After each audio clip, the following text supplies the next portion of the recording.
বাংলাদেশের ক্রিকেট হারিয়ে যাবে আর থাকবে না। বাংলাদেশ বর্তমান বিশ্বের সব থেকে ছোট দল।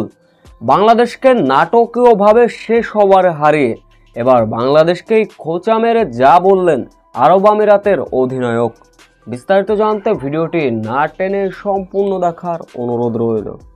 নাটকীয়ভাবে হারের পরে আরব আমিরাতের অধিনায়ক যেটা বললেন, মোটেও কি ভুল বলা হয়েছে? হয়তো বা না। রূপকথার এক গল্প লিখল আরব আমিরাত।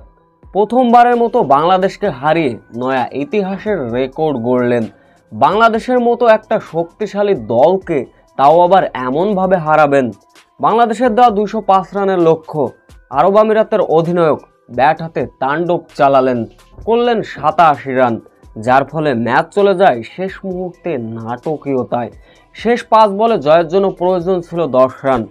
তহিদ হৃদয় ভুল করলেন, বল হাতে রাখলেন কিন্তু থ্রো মারলেন না। একের জায়গায় 2 রান হয়ে গেল, যার ফলে ম্যাচটা ওইখানেই হেরে গেল বাংলাদেশ।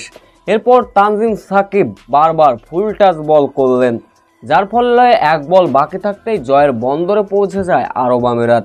এদিন বাংলাদেশকে হারিয়ে আরব আমিরাতের অধিনায়ক বললেন, বাংলাদেশের ক্রিকেট এমনভাবে চলতে থাকলে বাংলাদেশের ক্রিকেট হারিয়ে যেতে আর মাত্র কয়েকদিন সময়।